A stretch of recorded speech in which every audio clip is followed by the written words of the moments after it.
Alright, here we go. So we're practicing for December 27th, the Frankly Fabulous Holiday Spectacular at Pete's Candy Store Monday night. I think I'm the only fucking thing on that night. 2 nights after Christmas. A Monday, 2 nights after Christmas.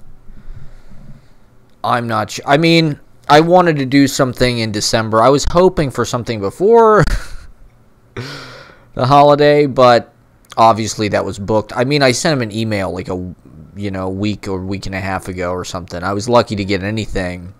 They offered me, I think, the 26th or the 27th. They offered me something in January, which I could have done, but I don't know. I want to do a holiday. I'm feeling nostalgic for other performances I've done in New York City around the holidays, particularly at Pete's. There was one, I think it was 2015, maybe it was 2015 into 2016. I don't remember if it was 2015 into 2016 or 2016 into 2017, but we played at Pete's. We played at Mercury Lounge. That was probably 2015 into 2016, I think. Which is suddenly a long time ago. Suddenly it's 6 years ago. Which, that doesn't seem possible. I mean, the Trump thing really just went off like a fucking bomb in the middle of my career. To be honest. Like, that was the beginning of my rise in show business, and then Trump happened, and just so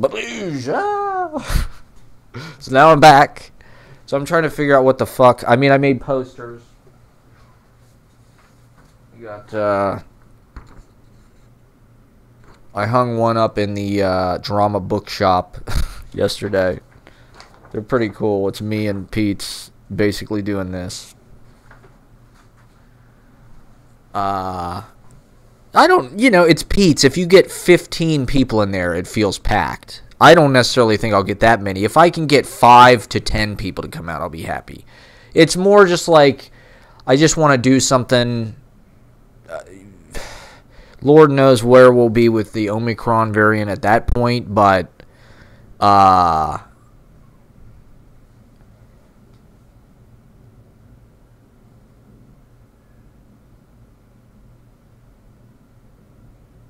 I'm kind of scrambling to catch up to some degree. My performance at well, first the karaoke thing at Sing Sing. My karaoke performance when I was hanging out with my friend Emma. She's in from Paris. We went to Sing Sing. I did American Woman, my Jasper Johns American Woman piece. Revolutionized. That kind of inspired me. And then I did the, so now I'm kind of back, like, now that the weather's changed, it's like, I want to be back, I want to be performing, I want to be out. I did the KGB open mic last Monday. God, that was only a week ago. That's hard to believe. It feels like 10 lifetimes. And then I thought there was going to be an open mic on Friday. That wasn't happening. But I'm just like, I'm trying to get out there. Well, now I booked this gig, so that kind of lit a fire under me, so I emailed Pete's. I haven't really been able to find the right venue, and Pete's, I know that by myself, I feel comfortable going there and performing. It's small enough. I performed there enough, and I'm feeling kind of wild and ready to just unleash the power within, And Pete's is like, it's kind of like, of all the places in New York City, I've played there maybe the most times, and I have kind of the longest relationship. It's a good place because it's kind of where Manhattan and Brooklyn can kind of meet because it's right near the L and the G. It's in Williamsburg. Muchmore's was like that too. So people in Manhattan, you just take the L right there, boom, you're there. And but if you're on the G or whatever, boom, you can come up right there too. So it's that whole kind of area. Muchmore's, I'm not sure if they're even open again. But Pete's has kind of got a lot of things going on, and I'd love to have a monthly thing. I mean, I'm trying to think. So we performed there My first gig in New York, really. As far as like the moment I really think of as like my debut as a original like professional artist, I would say, is March 6th, 2015, the first Holy Smokes gig at Pete's Candy Store. Even though it was a disaster, which is not a big deal. It happens. And I had a lot of gigs before that at open mics that were actually pretty smoking. I was way better as a performer, honestly, before that happened. But that was kind of like a debut and a coming out party. And it was at Pete's.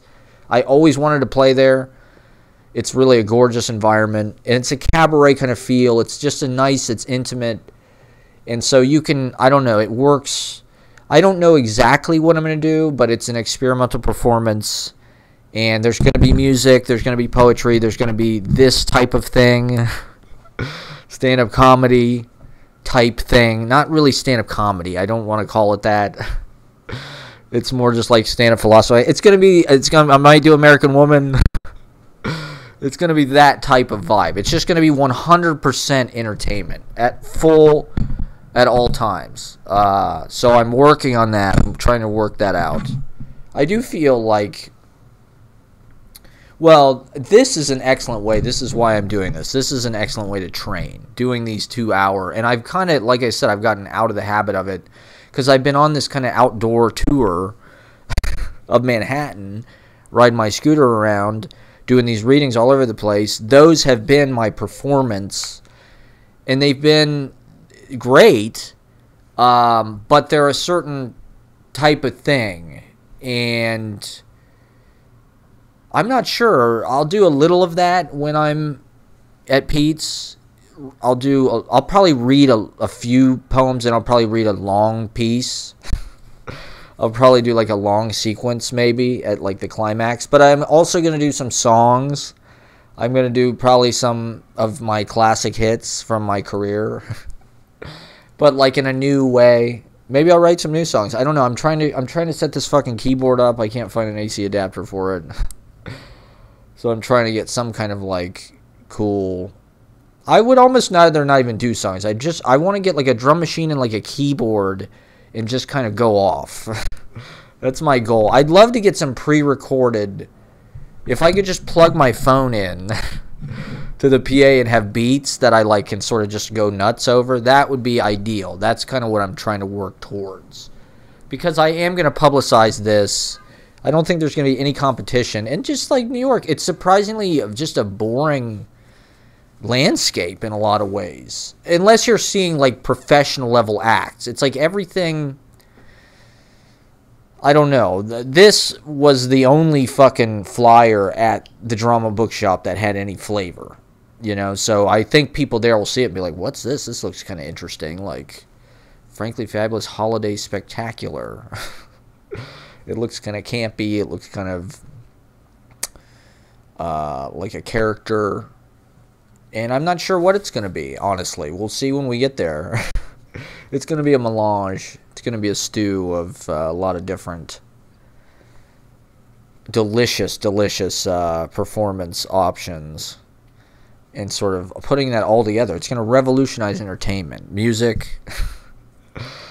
Finally, I'll just be able to just go buck wild. You know, my bands and shit always were holding me back.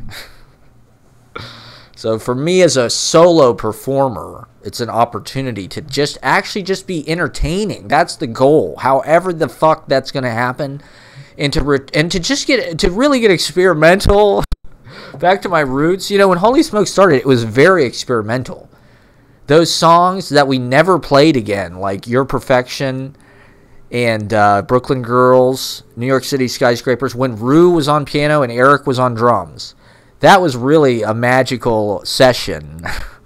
And it was way different than what it became. It became just like this blah, blah, blah, blah, rock and roll animal, like obvious, you know, fleshing it out in a very typical way, but in an interesting way too, and in a good way. But like the beginning sound was way more that midlife crisis song or a quarter life crisis song, all of that material. I'm I'm no good at rap. Or there's a lot of like little snippets of stuff that's pretty fire. So I'm trying to get back to that and just get weird and just with the guitar, there's a lot of things you can do with it that are just I probably won't play songs like I don't know. I'll probably play a few of the hits, but I don't know, I might play a super medley of all of the hits. I thought about just playing like 15 seconds of every single song. An ultra medley. I might have some crowd participation. Hopefully my friends come out. I don't know if anybody's even going to be in the city, to be honest. Everybody will probably be home. But I want to stay in the city because of, I don't know, it's just my New York Christmas. And this variant, I don't really want to travel to some degree. So this is going to be, well, that 1 year, 2015 into 2016, we played Pete's. We played Mercury Lounge, and it was just a very warm time. I mean, I was going through hell. That was kind of the beginning of hell. But that was the beginning of hell year because the Eyes Wide Sludge Party was right after that. That Mercury Lounge show, I think, was also like the 27th or 28th. It was another, like... in New York, you can get these gigs around these holiday weekends. Like, a lot of time they'd have us play Memorial Day weekend or July 4th weekend because, like, everybody's out of town. I just get the dregs of everything. I do open mics. I only go to stuff that's free. So, and just, like, the way I approach people to get gigs is very, like, I don't know, kind of half-assed. So I mean, this is a good gig. I'm really stoked for it. I think probably the last time I played at Pete's was Memorial Day weekend 2019. I think it was right when we got back from France. I think we played at Pete's. We played at Muchmore's around that time, but one of our really best shows, I can't remember if it was at Muchmore's or at Pete's, but one of our best shows was at Pete's, I think, and it was kind of quiet. But it was like a Memorial Day weekend, you know, because everybody else was out of town and shit. But let's see, I played there March 6th. That was the gig that everybody I know came out, and we just bombed. But it's okay, I wanted to mention this, because I watched the Beatles' Let It Be movie, the original, which I have on VHS. It was here when I moved in, so I watched that finally. And I gotta say, it really wasn't... It wasn't bad. I mean, it wasn't... I think people give it more kind of gravitas than... I mean, I thought it was a good film, but it has this very negative reputation. Like, it's like about the darkest days, and it's about the Beatles breaking up, and it's like... I think the point of the movies, it shows them kind of struggling, because, honestly, you put cameras on anybody, and they get self-conscious. So the whole first part of that movie, when they're in the Twickenham, it's like... They feel very self-conscious because they're being filmed and they're out of their environment. So it's like they can't really play. And then they go back to their studio at Apple, and then they can kind of, and then they start to get together and start to groove. Billy Preston comes in. He kind of fucking, like, actually, you know, pressurizes the group dynamic, and kind of they start to act on their best and just add so much to the recordings. And then the rooftop concert is sort of them doing this really amazing kind of like performance art, conceptual. I mean, it's a very memorable image.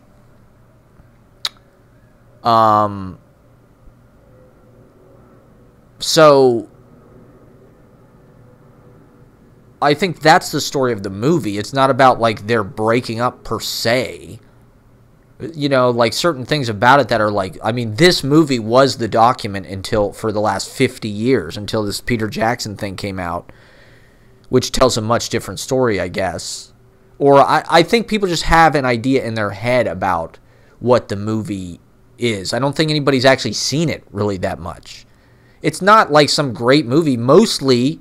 It's just a bunch of performances. Practically the entire movie is performances. And it's pretty well edited and well told. They give the songs kind of proportionately how much time they deserve to some degree. I mean, it's not like some fucking amazing, mind-blowing. I thought it was a good film, really, but it's fairly naturalistic. That's kind of the thing about Let It Be, right? That's sort of at the forefront aesthetically, is like they're trying to return to their roots, and they're in this kind of like field of just like, you see they were filmed every second of the fucking sessions. So it's like, here's the Beatles just like raw. And it's like, after all this studio, and that's kind of the way the movie is. The effect is just, they economize the editing. It goes really fast because the whole fucking movie is music practically. There's a few scenes. So one of the scenes I wanted to talk about, Paul McCartney is talking to John Lennon. The whole scene plays from behind Paul McCartney, and it's on John Lennon's face, and John Lennon's kind of looking at him. And I've seen this look before. My brother gives me this look, and the look says to me like, well, I think he's listening. What Paul is saying is they're nervous. And he actually says something really interesting about how when they first got to Germany and Hamburg, or I think Hamburg was the first place they played, he said the first night they played was terrible because they were nervous. And then the second night, same thing. They were playing in some ballroom or something. And he said like it took them, and then the fourth night they kind of broke through and they got over it, and they, were the Beatles. And it's amazing because I think this is what this movie tried to show, and what the Peter Jackson thing shows, is the Beatles are human beings just like everybody else, and they are nervous. When they do this rooftop performance, they are like, is anybody going to like this?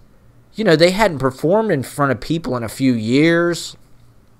Even though their records sold a lot and they had adulation and things, they were still insecure. And so they didn't even know if they could do it. They thought they might get up on the roof and it would sound like shit. They're just like anybody else. They're capable of having bad gigs. I mean, I wonder about the Beatles in a certain way. I mean, obviously, I think they were extremely good and industrious about just presenting the absolute best shit and maximizing every fucking second of their records. And I think George Martin probably was like, helped them a lot, organizing it and figuring out what the fucking record, boom, this is the record. It's this 2 minutes and 30 seconds or whatever. I think George Martin just like, he's like he's like the BBC or some shit. He's like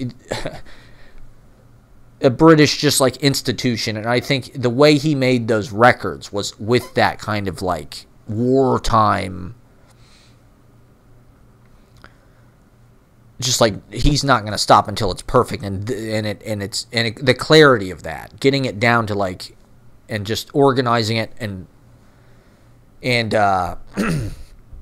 I think the whole Beatles career was kind of, it's so the publicity and the PR campaign is so genius that I think it is easy to lose track of what maybe the actual achievement is. It is hard to have kind of like a level head about it, or what it actually is. Like, are those songs, is what they did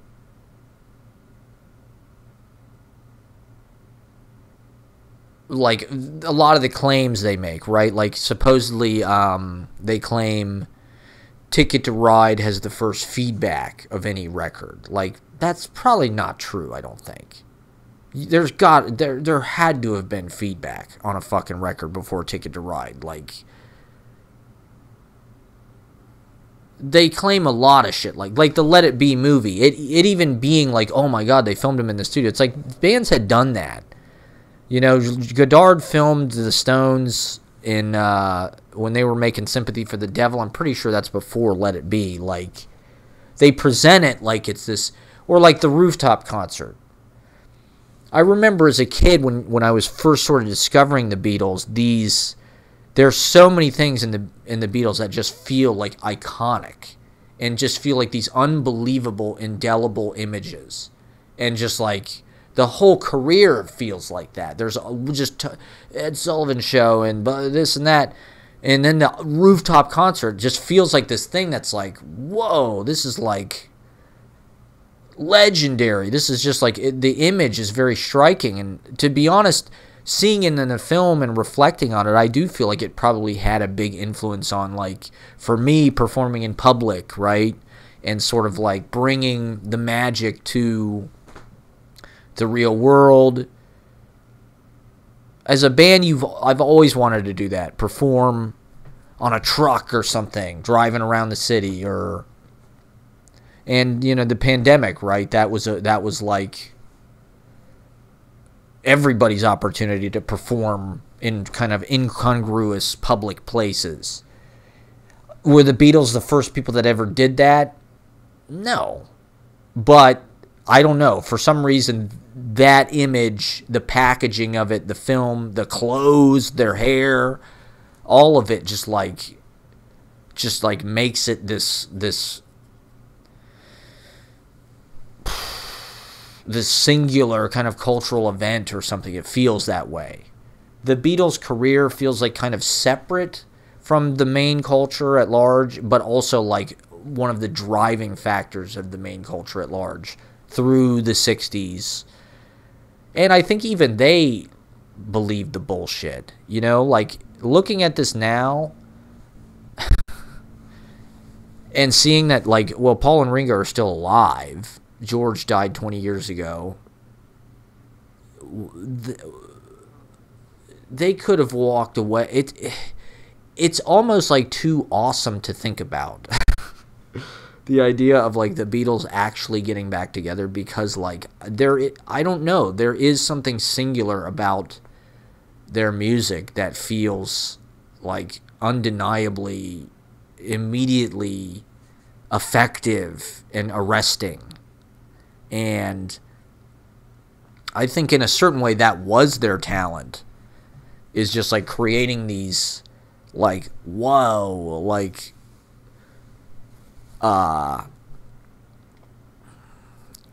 infectious, irresistible to some, well, I don't know, I'm not sure if they're irresistible to everybody, but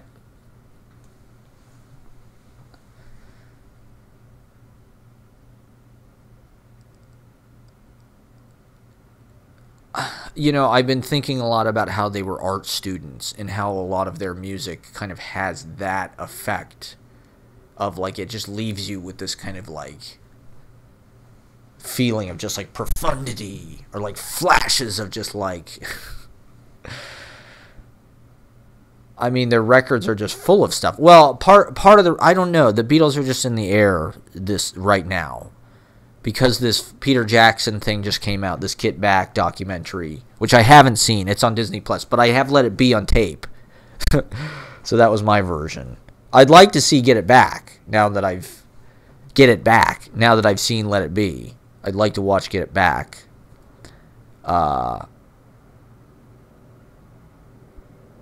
And see the difference. I've seen a lot of clips through TikTok and things. But then also they do this, in Columbus, they do this Beatles marathon every year where they play every Beatles song from the official catalog in a row. And so they usually do it around Christmas. I don't know why they did it super early, but my mom sent me the link, so I ended up watching that for a lot of the day on Saturday. It goes the whole fucking day. It's like 15 hours or something. I think it starts at 10 a.m. and goes to like midnight or something. You know, the thing I was thinking about with that was they do a lot of Wings. They throw in extra songs, if you can believe it. It's not just Beatles songs. They do Wings songs, they do John Lennon songs, they do George Harrison songs, and then other stuff. They played Smooth, like fucking, that was just kind of annoying. But, you know, I was just thinking, like, if they're trying to expand their repertoire, why don't they play the cover songs the Beatles played, or the stuff Like off my favorite Beatles shit, to be honest. I love the early Beatles. I don't know, there's something so evocative about that music to me. Up until about, they start to lose it with Meet the Beatles. It starts to kind of go away. Every recording up till Meet the Beatles. So basically, Please Please Me, and then all of the Live at the BBC stuff. The first record of that has a lot of cover songs that they played in their act in Hamburg that they never recorded. Like Keep Your Hands Off My Baby, or Sure to Fall in Love with You, or Carol. There's tons of songs that they covered, or their original songs, right? There's tons of songs that Lennon and McCartney wrote that other bands recorded, From a Window, or whatever, Billy Drake Kramer and the Dakotas. What's the other one? World Without Love. Didn't McCartney write that? Supposedly, there's a beautiful song called I'll Be on My Way on Live at the BBC. I don't get why this Beatles marathon don't go play those songs. Or tell you the ultimate Beatles shit. For real. The greatest shit the Beatles ever fucking did is the Live at the Star Club record. The album where they're live in Hamburg. I think it's the last time they played there. It's like Christmas 1962. It's unfucking real how hard it goes. Like, they were like one organism. It's crazy. I don't even know how they did it. They're just like emotionally just like so in sync. And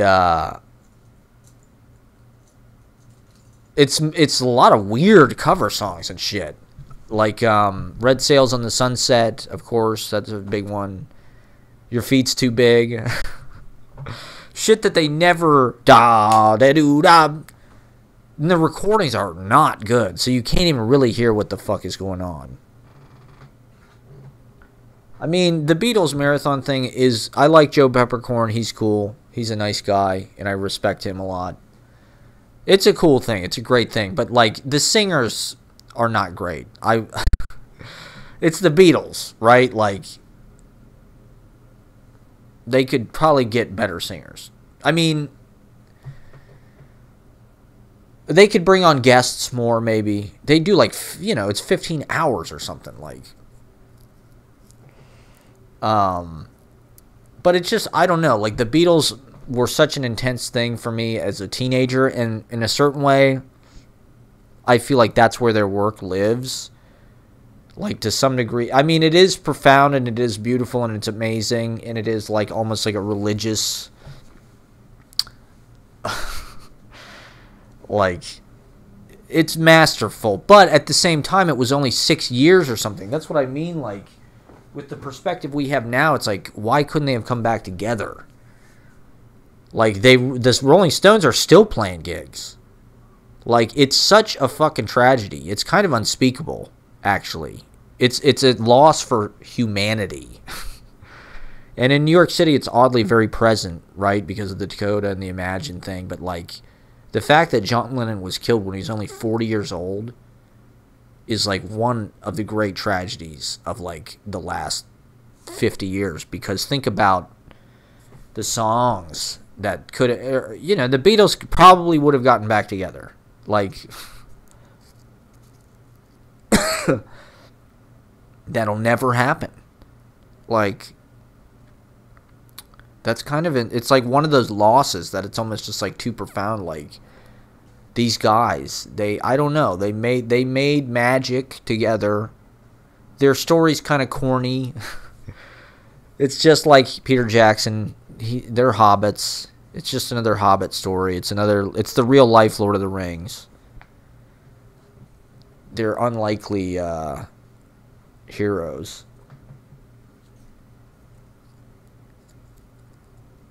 And look what they did. I mean, their music is transfixing.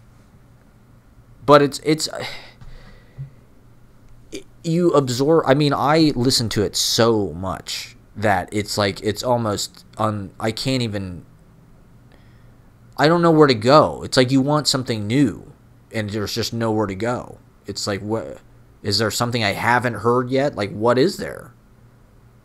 Like, they've started to release more of the kind of like outtakes and shit from Let It Be or the White Album and things. Stuff you used to have to get on bootleg, but like I think they pretty much finished everything they had. And I mean, that's one of the things about the Beatles. I think they put out so much stuff in so short a time, is like you can tell a lot of things are just kind of scraps of this and that they kind of like, even like something like A Day in the Life, like a lot of John Lennon's material.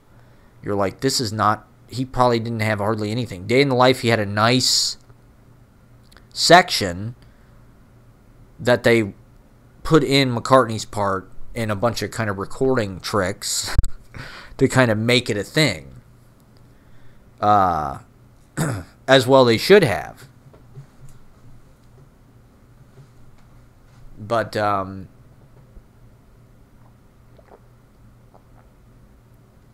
get the feeling he wasn't necessarily coming. He doesn't have these big complete songs like Hey Jude or something, really.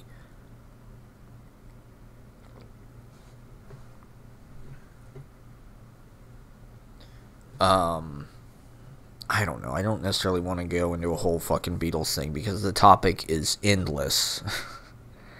I'm curious for like new information. Like as in high school, I watched the Beatles anthology. I read the Beatles anthology book, which once again, it's like sort of their official account, and it's their kind of PR tale of the magical career of the Beatles. I think that's one of the things that's cool about the Beatles, is like they are kind of like self-consciously about show business. The whole Abbey Road finale is such a curtain call, and it's so show busy. Dun, dun, dun, dun, and they all come out and they do solos, and it's like it's such a self-conscious, you know, they came up through that, being on the Ed Sullivan Show and things, is like kind of the old school, really. That's a Broadway thing, really, which I suppose is appropriate.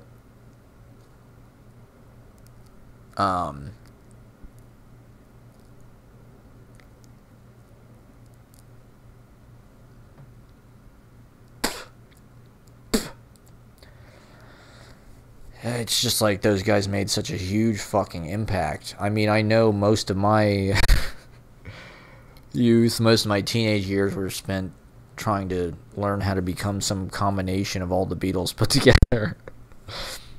I had the Beatles complete scores, that volume with the guitar tablatures. I had a McCartney bass. I've got a fucking Rickenbacker guitar right there. You know, I used to know how to play a lot of the Beatles songs on guitar and bass and things. That's one of the things that's encouraging about them, is you can sort of see how they did it. Anything that they can play, you can probably figure out how to play. Even though they kind of wrote the book on it.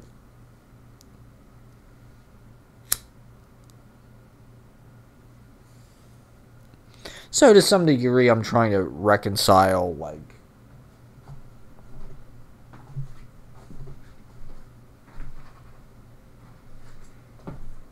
what do I don't think that that's like in the forefront of my at all, like as any kind of music thing.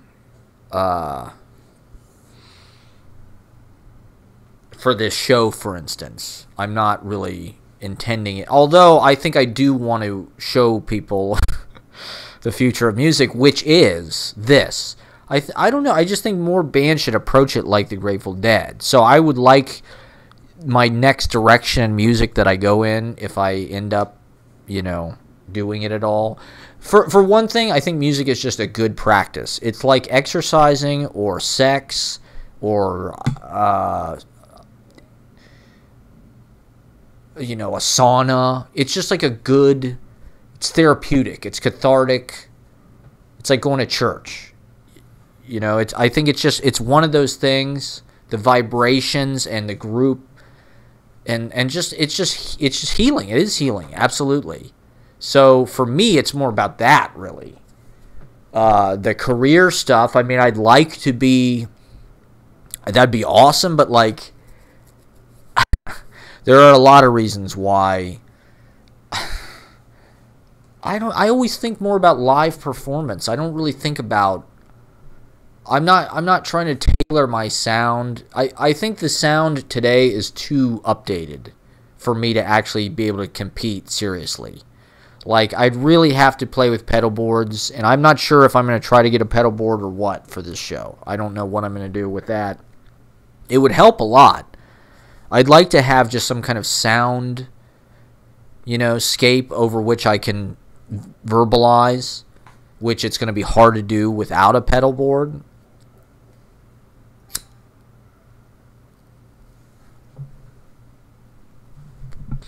But I think that's part of the magic of the new approach, is just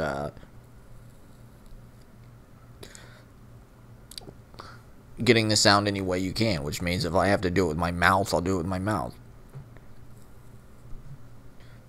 Or whatever. We'll make it happen somehow.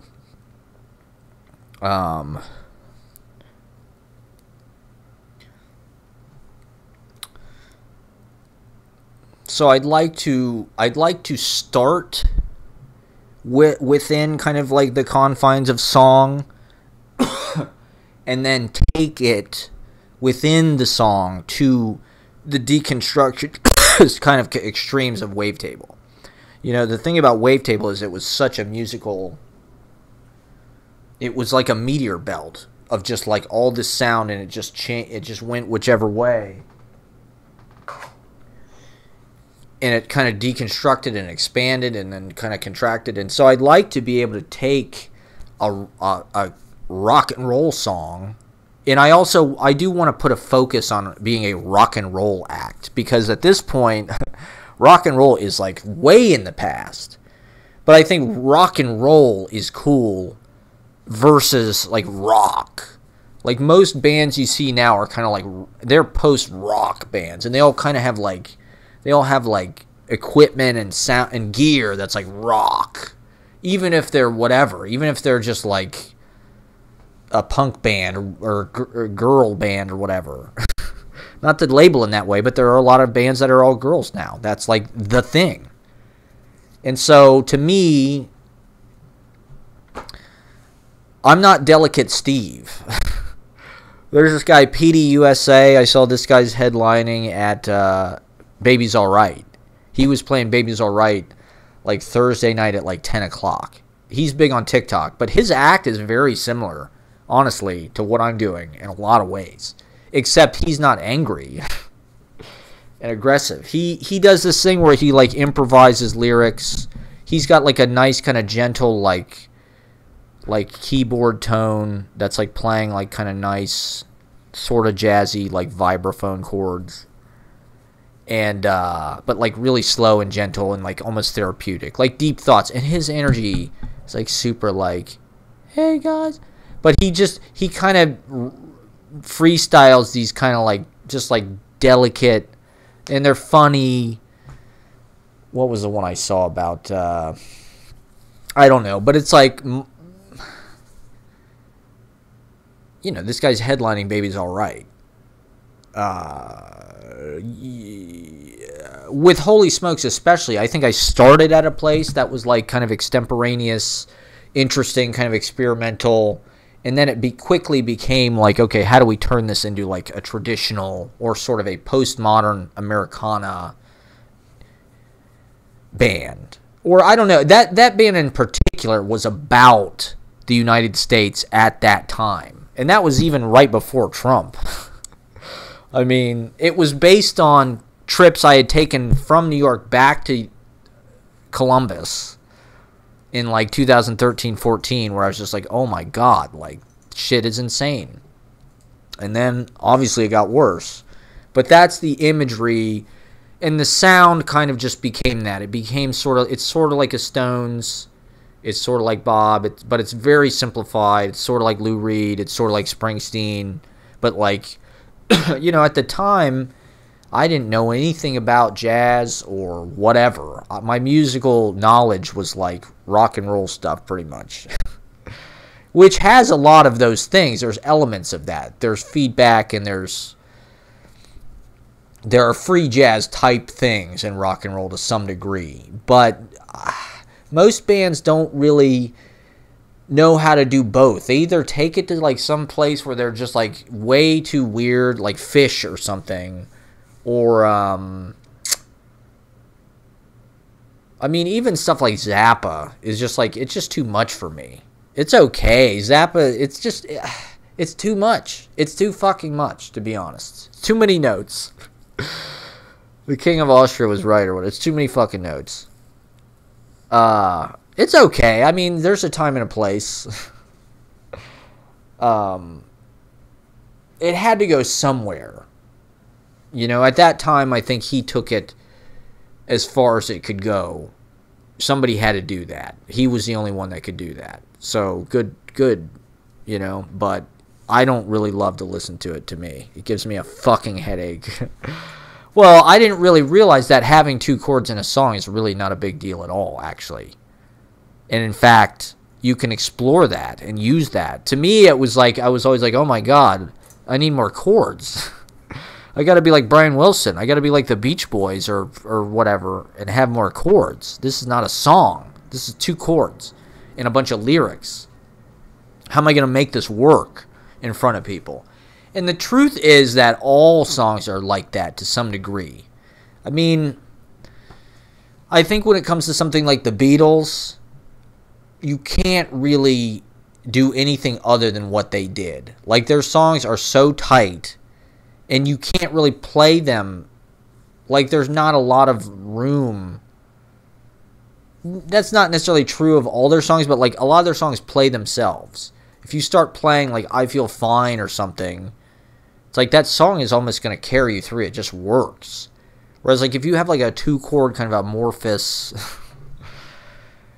I don't know. It's more about the energy and the driving through that. I didn't really have confidence in how to do those songs live with the spontaneous element. We could have been completely spontaneous within those songs and made it interesting. But it was more just like, oh, this song's never going to work because it's only 2 chords, which was stupid. Like, Ghost Behind You was like that. It's such a fucking stupid song. But I don't know. It's also just like crucial. I don't know why. Like, I think that song's kind of stupid and embarrassing. But it's also just like, we just stopped playing it, which was dumb. We should have figured out a way to make it work, you know. Maybe I'll play that song. But the way to make it work is you can just make up whatever fucking lyrics you want. It's the 2-chord vamp is an opportunity to just do a lot of freestyling. Like, the chords are not going anywhere. We know where that is. You're not going to lose that. That's the beauty of the simplicity. And the drone, it can be meditative. That was the idea. It's just, I didn't really realize that stuff was permissible. And in fact, I don't know, people like it in a way. Like, if you look at Grateful Dead, I mean, they are kind of infectiously popular. Even, well, to some people, their sound is very loose, and it can be a turn-off. They're polarizing, I would say. I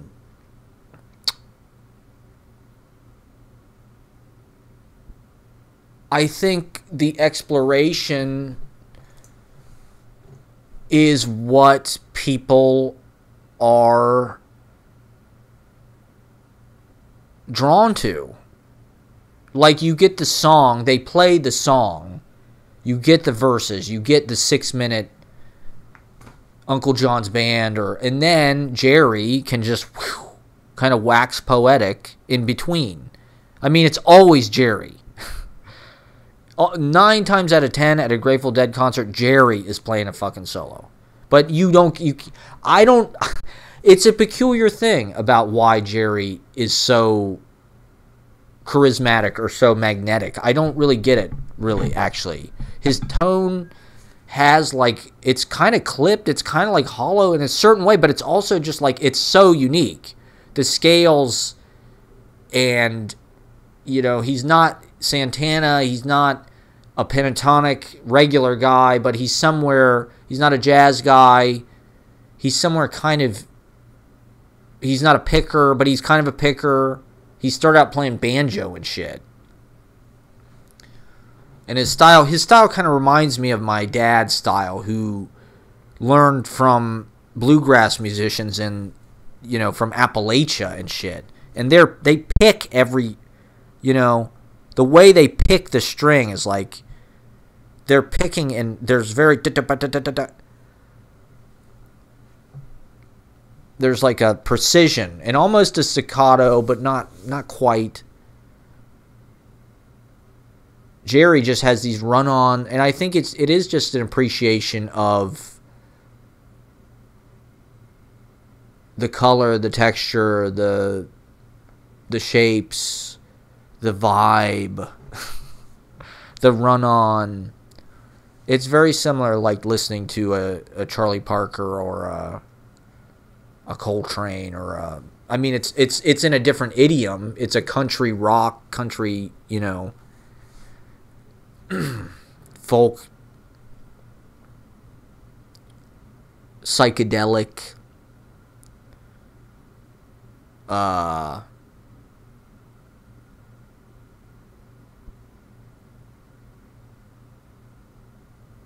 you know, Chuck Berry, Bob Dylan, the Kings, all the folk stuff. I don't know.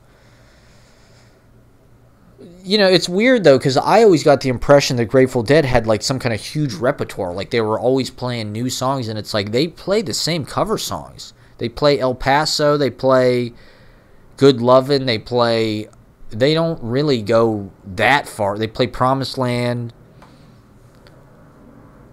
Sometimes they'll throw in this or that, but, like, it's not usually they play the cover songs that people are going to expect them to play. They're not just going to pull out something crazy every fucking song. Which, to me, that's kind of fun. That's something I like exploring as a performer. You know, I don't know. If if there's nobody else performing this Monday night, I might do 2 hours. Why the fuck not if I'm the only one on? I mean, I do need to figure out how to get some kind of open mic thing going. I really think I'm having people start to message me and approach me about they're looking for opportunities. They want places to read. They want places to do their stuff. And there's nothing out there. And so, like, I should already have something up and running, you know. But this is sort of my initial, I booked it, I'm doing it, I made flyers. Hopefully, in the new year, I just haven't found the right venue yet. But I'd like to have a weekly open mic that I host, and I can invite my poet friends, my musician friends, new people, jam on stuff. And I think something in Manhattan like that is really badly needed. There used to be a great open mic at Path Cafe. You know, there's been all these open mics here and there. Manhattan is a different vibe. It's way different. It's like, it's more like a show business from the 60s or something, and those are the people making the decisions. And to be honest, they're way out of touch, but they're super judgmental. Like, I think Manhattan is like way more judgmental and critical than Brooklyn, because it's these old tastemakers. It's almost like the Zappa thing. Zappa had this thing about the music industry. When they were coming up, the executives were older. They just trusted what the kids liked. They didn't try and say, oh, we want, you know, it's got to be this way. It's like, oh, no, the kids are buying these records. This is what the kids... Whereas, as time went on, now it's like the executives try to tell... They have more specific opinions about how it should be, and they try to dictate, oh, this is good, this sucks. I think that's what his point was. It's something like that.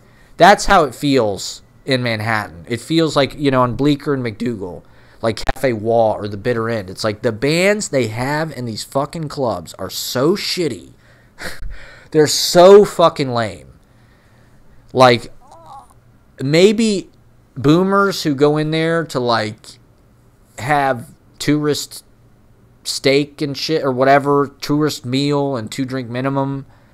But I mean, that Red Lion place on Bleecker, it's like, there's young people lined up to get into that fucking place every weekend. It's like, this music is like jam, it's like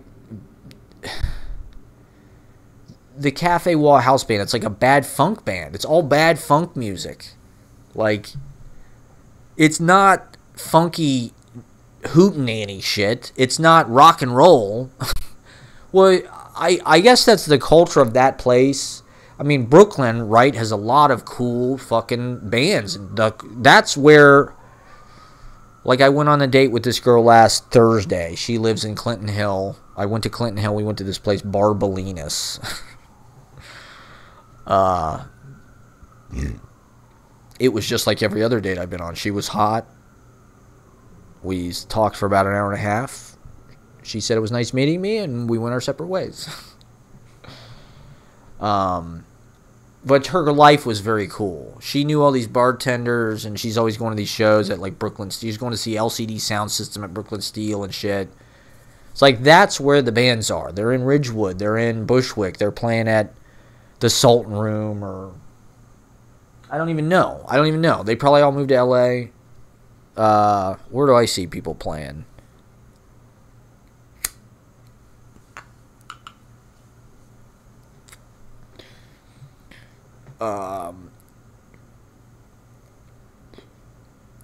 You know, I don't really want to go back into that scene. The reason why I'm doing this gig, I'd like to get something in Manhattan, but I feel like I've been able to establish a little bit of a presence here. I haven't been able to nail down what I need to, but like I did the KGB bar open mic last week. I'm thinking about just doing something in my apartment, because it's like, why fucking wait? But you know, I know this world. I know Pete's. I've performed there a lot of times. I like the culture as far as, like, they don't charge a cover charge per se. I know the room. I feel comfortable there. It's the right size. It's the right kind of everything. And it's also just like, I want to plant a flag there. I came up in Brooklyn, even though I like being in Manhattan now. Like, this will be my first Brooklyn performance. That's how I'm gonna bill it. Since the pandemic, and I think that's true. I've done, like, little readings and stuff in the park, but, like, you know, I haven't done an official gig in Brooklyn. So this will be like Frankly Fabulous returns to Pete's Candy Store, to Williamsburg. And Pete's is kind of like, Pete's is another venue that's like, it's hanging in there. It's been there 20 plus years. I performed there. My career started there. So, like, ceremonially, it feels good to just, like, get back in there.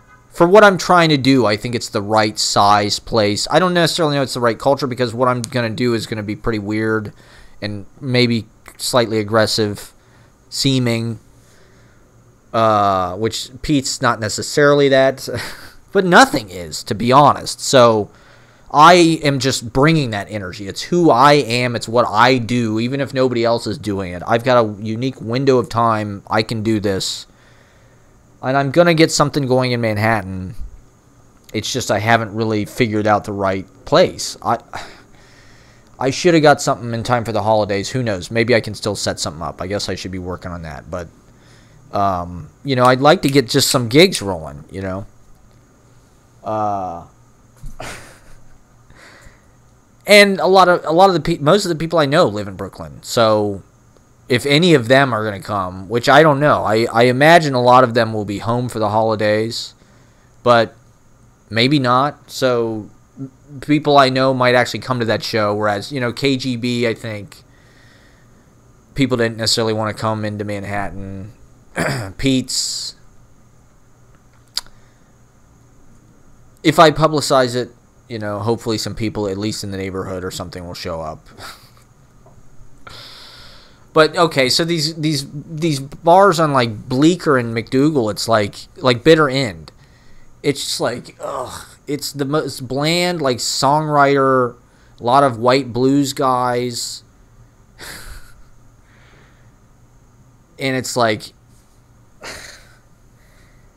why don't you have something in here? Well, it's because that's whoever the fucking boomer 70-year-old fucking dude who's been booking Bitter End. I mean, it's a tourist place, so I think to some degree, who knows what the fuck the people that go in there want to see. Like, are they out-of-towners? Are they, you know, people that typically go to, like, B.B. King Blues Bar or whatever, or, like, Dallas Barbecue? Are they those kind of people? Are they, like, you know, get man cave? Or are they...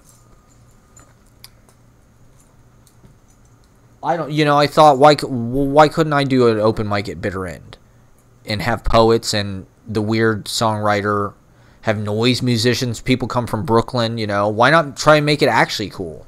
Why not have stuff that's like you might see in Bushwick, which is, you know, if you want to talk about, like, if I were a tourist coming into New York City today and I was going to see, like, an interesting band or an interesting art thing, it was all like the stuff that I was doing in Brooklyn. It was like that strange stage at Muchmore's was people doing really interesting stuff with crazy instruments, crazy computers, and it was always like incredible. I don't even know where these people came from. But they, you know, they'd come out, they'd bring their rigs and shit. Or, you know, what was that little cafe we played deep in Bushwick? I don't even remember where the fuck that place. It wasn't Cafe Bazaar. It was like west of, or, you know, all the Windjammer shows that we did. We really didn't do those shows right. I mean, I felt so handicapped because I felt like I had to be musically important or something. And I felt kind of muzzled vocally because it was Trump era, but also because of my relationship. Sarah just was so hyper judgmental of every single thing I said that I just felt like scared. You know, I couldn't really just like fly off the handle. And so I just kind of didn't say anything, which, like, to be honest, that's most of the show. That's what I'm going to put at the forefront of this. This is going to be like, but it was fun to do those gigs, you know. That was kind of more close, but, you know, at this point, that was a few years ago. That was 2018, 2019. It's almost 2022. So, you know, the people it felt like we were young and we were kind of on our way up in 2015, 2016. And then Trump happened, and then you know, we did the best we could to, like, keep it together and to keep performing and to keep being artistic, and we did great. But then the pandemic, and so now suddenly it's 5 years later, and it's like, oh my god, I'm 36 going on 37. You know, it's like, is it too late? But to go back to the initial point, it's like, it would be cool. My vision would be an open mic where you have a little bit of that. You have people do circuit bending or kind of weird, like, experimental, beautiful, like Nick would be perfect, or, you know, any of those kind of, like, really great musicians. Poets, all the poets I know could come out. They're very serious and they're good. It'd give them kind of a Manhattan actual culture. You know, like, this would be actually good stuff. Actually very fresh, actually on the cutting edge, which is what New York is known for. It's not known, like, these corny fucking, like, songwriters and shit. Like, it's Coyote Ugly. It's just like, take your fucking John Mayer ass and get the fuck out of here. Like, let's get some real fucking poets in here. Like, I can get them. I can get interesting musicians. I know people that play guitars. They can come and do that. And then whatever else.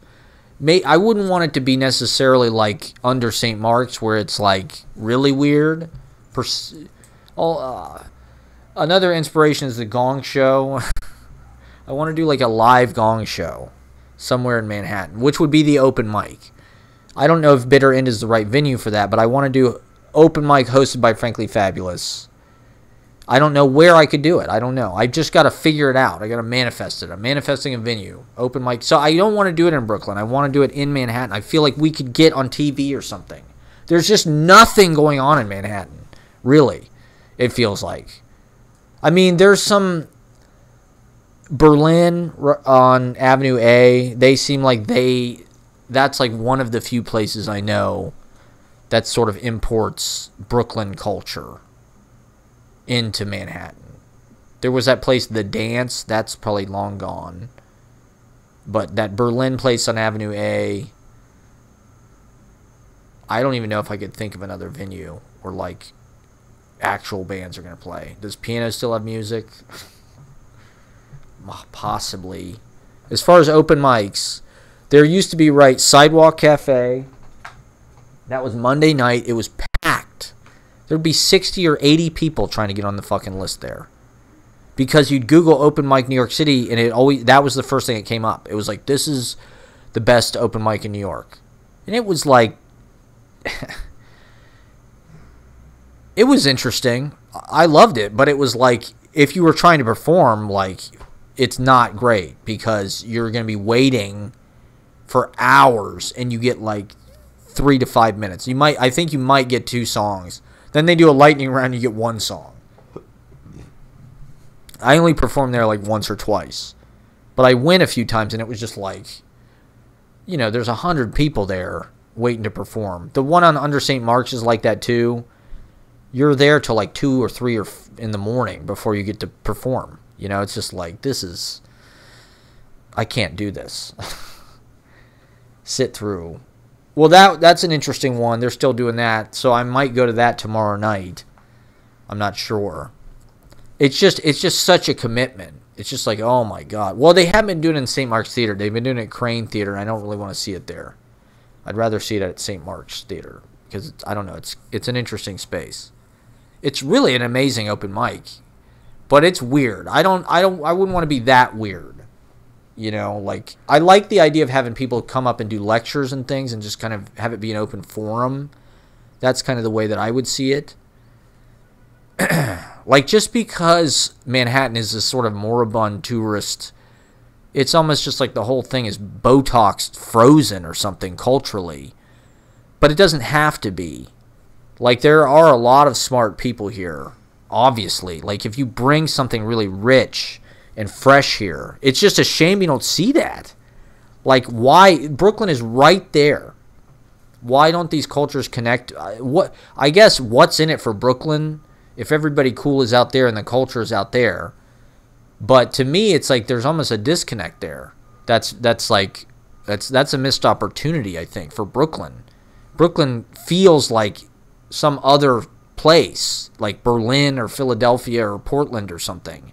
When it's like right there, it's like, why don't I never see that kind of music in Manhattan. It makes no sense. Like, Lower East Side, why aren't there people doing fucking crazy noise music shows? Or do I just not know about it? Like, I suppose that's possible. But I would like to combine those things. Noise with patter and kind of like physical performance, physical movement, social commentary. What I've been doing on these life autobiographical memoir stories. I'm not really trying to plan the show that much in advance. I want to kind of get a few songs together. Maybe I'll write some stuff. I don't know. As far as like, I really want to hone down probably what poem maybe I'm going to do. Poems. Although that's not really what I was doing with, maybe I'll read some pre-selected pieces and then just do a little bit of journal reading.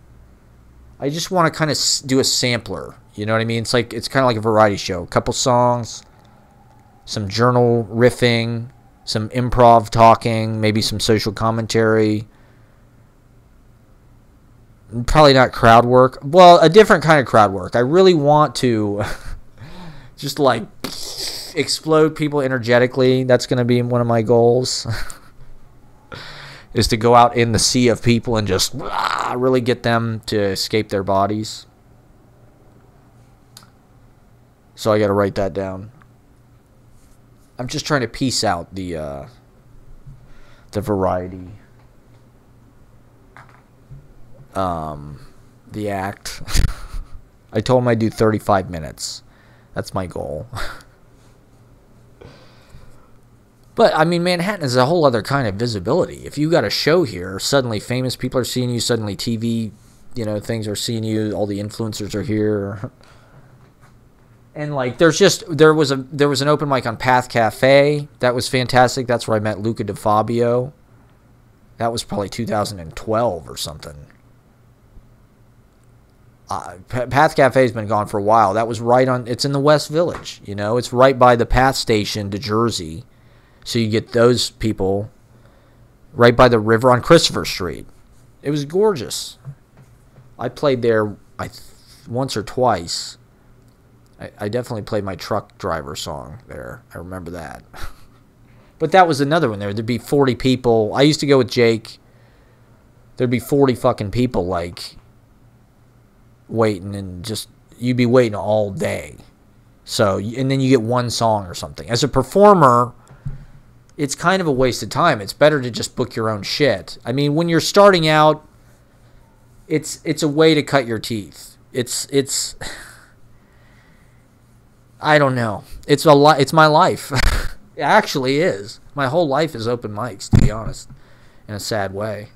But I don't know. I love it. I love it, actually. I love open mics.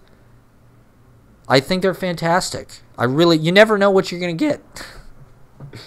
It's always like an assortment. It's always new people. It's always a total surprise. It's never like, these famous people are reading. It's always just like, hey, these are some fucking people that showed up. There's some wild people. There's some talented people, to be honest. Like, poets would like to get booked more. They'd like to do more readings, but there's just not enough opportunities. I don't know. Open mics are beautiful. I think it's really a beautiful form. This thing that sucks about it is waiting. That it does feel like you're the DMV or something. It's almost like having a fucking show at the DMV, which sucks. As the host, that wouldn't be the problem. I think this is one thing I'm realizing this year, is these things that have been like vices or things that I've been like a consumer, I need to turn into businesses, like books, for instance. Like, I've been going to bookstores, buying books.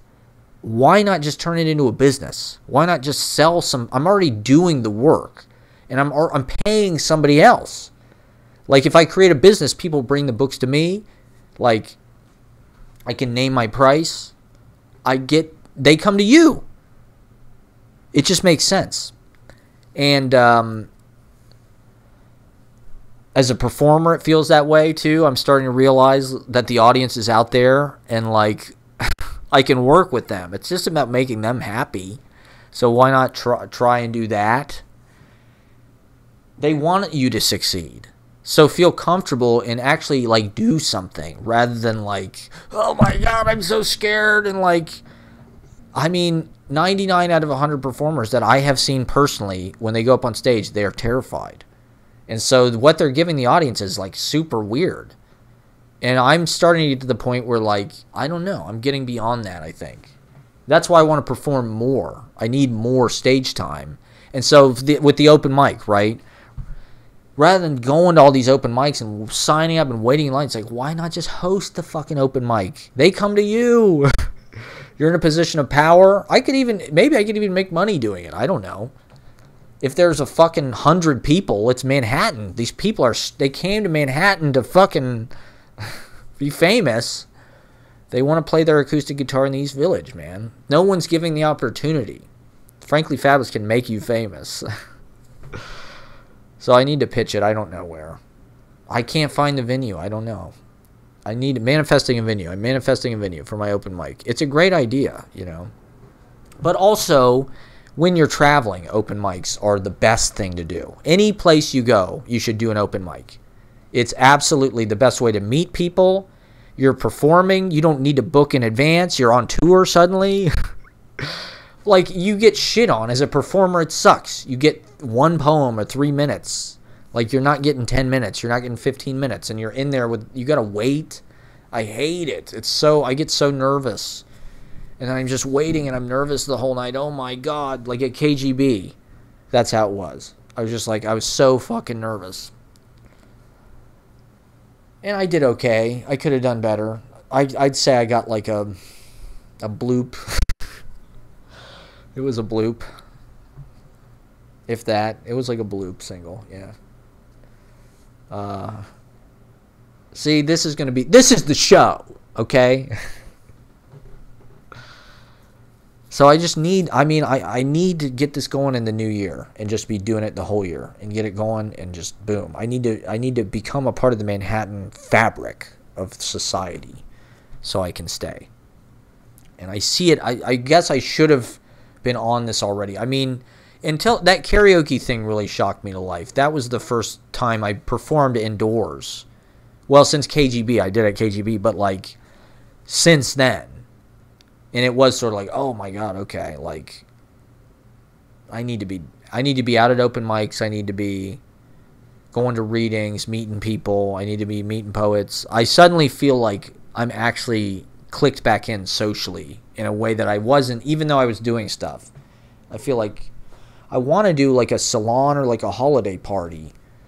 Like I was thinking maybe like the 18th or the 19th. I'm not sure if my brother's coming or not. He had mentioned him and his girlfriend might want to come December 13th through like the 19th or something. I'm not sure. I haven't heard from him, but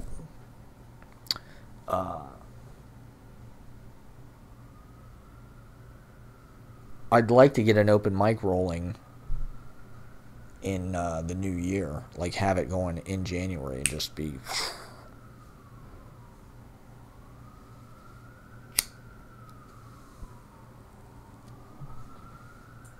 Maybe I can start to email people about that. It's just like nowhere in Manhattan has events anymore, so it's hard to fucking tell where to even ask. It's either some insane thing like Cafe Wall where God knows how much they even charge. Like how much does Cafe Wall charge for you to see that shitty like house band? Or what's that place, Groove Music or whatever the fuck it is? I mean, I'm sure it's like the Comedy Cellar. Like, how much are tickets to the fucking Comedy Cellar? Like, I walk by there practically every day. I recognize Dave Attell.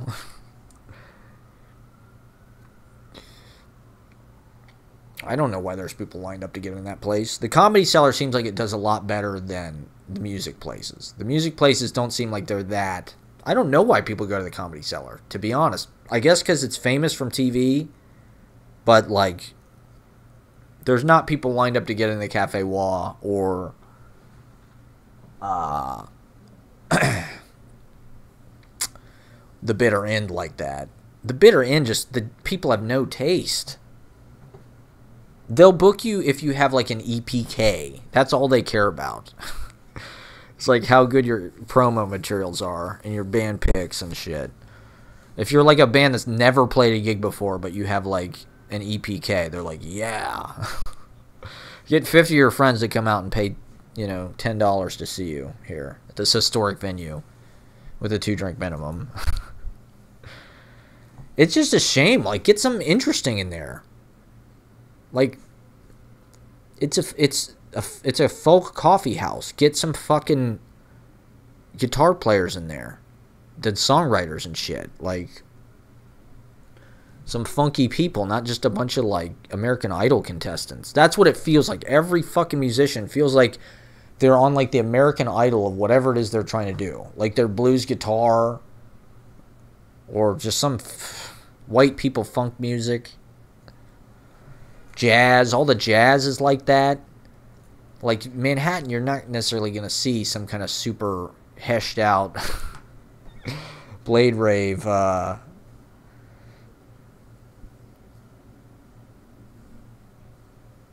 noise jazz. Is there even noise music in Manhattan? I'm curious. Where is it happening tonight? There's got to be something, certainly. There should be. I feel like you could make $1 trillion. This is an untapped... I mean, like, the music in Washington Square Park is always, like, shockingly bad. It's like people that don't even know how to play guitar take their whole band to Washington Square. They didn't rehearse. They don't know any songs. They're super awkward about it. So they just wind up doing these very weak vamps with people that don't really know how to play very well because they're self-conscious. I'm starting to feel more comfortable in the space because I go there all the time.